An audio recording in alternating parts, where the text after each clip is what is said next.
কুড়িগ্রাম জেলার চিলমারী উপজেলা বাংলাদেশের উত্তরাঞ্চলের একটি ঐতিহাসিক ও গুরুত্বপূর্ণ স্থান। এটি ব্রহ্মপুত্র নদীর তীরে অবস্থিত এবং একসময় নদীভিত্তিক বাণিজ্য কেন্দ্র হিসেবে সারা দেশে পরিচিত ছিল। চিলমারীর পরিচিতি: চিলমারী মূলত ব্রহ্মপুত্র নদী বিধৌত একটি জনপদ। নদীর কোল ঘেঁষা এই এলাকা প্রাকৃতিক সৌন্দর্যে ভরপুর। এখানকার মানুষের জীবনযাত্রা, ব্যবসা বাণিজ্য, কৃষি ও যোগাযোগ ব্যবস্থা অনেকাংশেই নদী নির্ভর। এক সময় চিলমারী ছিল নৌবন্দরের জন্য বিখ্যাত। সারা দেশ থেকে মানুষ নৌপথে এখানে আসত। চিলমারীর রাস্তা: চিলমারীর সড়ক ব্যবস্থা আগে খুব বেশি উন্নত ছিল না, তবে ধীরে ধীরে উন্নয়ন হয়েছে। কুড়িগ্রাম জেলা শহর থেকে চিলমারীর দূরত্ব প্রায় ৩৫ থেকে ৪০ কিলোমিটার। জেলা শহর থেকে চিলমারী পর্যন্ত সড়কপথে যাতায়াতের জন্য এখন ভালো মানের পাকা রাস্তা রয়েছে। কুড়িগ্রাম চিলমারী প্রধান সড়কটি একসময় খানাখন্দে ভরা থাকলেও বর্তমানে অনেকটা উন্নত ও যানবাহন চলাচলের উপযোগী।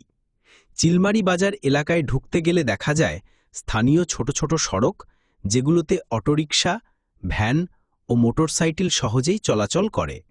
গ্রামীণ সড়কগুলোতেও পাকা রাস্তার সম্প্রসারণ হচ্ছে, তবে এখনও কিছু এলাকায় কাঁচা রাস্তা রয়েছে, বিশেষ করে চরাঞ্চলে। যোগাযোগ ব্যবস্থা: চিলমারীতে আসতে সাধারণত বাস, সিএনজি, অটোরিকশা ও ব্যক্তিগত মোটরসাইকেল ব্যবহৃত হয়।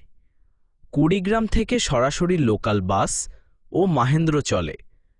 রাজধানী ঢাকা থেকেও সরাসরি নৌপথ বা সড়ক পথে এখানে আসা যায়, তবে অধিকাংশ মানুষ প্রথমে কুড়িগ্রামে এসে পরে স্থানীয় পরিবহন ব্যবহার করে।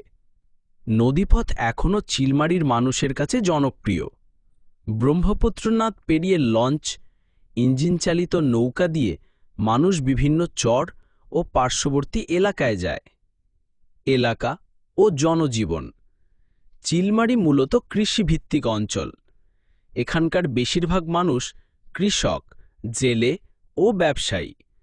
প্রধান ফসল ধান, ভুট্টা, সরিষা, আলু, পাট ইত্যাদি। নদীপাড়ে প্রচুর জেলে রয়েছে, মাছ ধরায় এখানকার বড় জীবিকা। চরাঞ্চলে বসবাসরত মানুষদের জীবনযাত্রা কিছুটা কষ্টকর, কারণ বন্যা ও নদী ভাঙনের কারণে ঘরবাড়ি, জমি ও রাস্তা ক্ষতিগ্রস্ত হয়। স্থানীয় হাটবাজার যেমন চিলমারী বাজার, রানীগঞ্জ বাজার হয়ে মানুষ কৃষিপণ্য ও মাছ বিক্রি করে। ঐতিহাসিক গুরুত্ব: চিলমারী একসময় ছিল চিলমারী বন্দর নামে পরিচিত। পাকিস্তান আমলে এই বন্দর দিয়ে পণ্যবাহী বড় বড় জাহাজ আসত। সারা দেশেই চিলমারী বন্দর বাণিজ্যের জন্য খ্যাতি অর্জন করেছিল।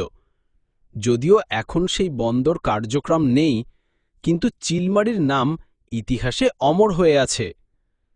প্রকৃতি ও পরিবেশ: চিলমারীর চারপাশে বিস্তৃত চরাঞ্চল, বিশাল সবুজ মাঠ আর দূরে নীলাভ ব্রহ্মপুত্র নদ।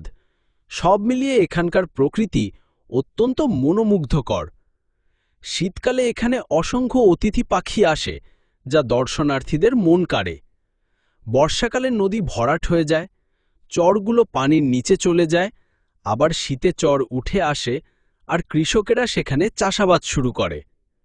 সারসংক্ষেপ: চিলমারী কেবল একটি উপজেলা নয়, বরং ইতিহাস, নদী, চরাঞ্চল আর সংগ্রামী মানুষের গল্প।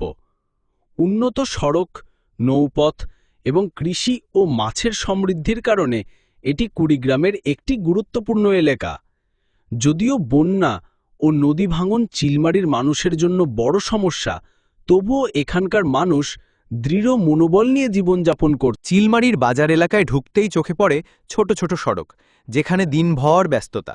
কৃষকরা তাদের ফসল নিয়ে আসে, জেলেরা নিয়ে আসে মাছ, আর এখানকার হাট বাজার যেন একেবারে প্রাণকেন্দ্র। শুধু সড়কপথই নয়, চিলমারীর যোগাযোগে নদীপথও এখনও সমান জনপ্রিয়। ব্রহ্মপুত্র নদ দিয়ে লঞ্চ, ট্রলার, ছোট বড় নৌকায় মানুষ প্রতিদিন চরাঞ্চলে যাতায়াত করে। একসময় তো চিলমারি বন্দর দিয়ে দেশের নানা প্রান্ত থেকে বড় বড় জাহাজ আসত। পাকিস্তান আমলে চিলমারি বন্দর ছিল এক বিশাল বাণিজ্য কেন্দ্র। যদিও এখন সেই বন্দর নেই, তবুও ইতিহাসের পাতায় চিলমারির নাম গর্বের সঙ্গে লেখা আছে।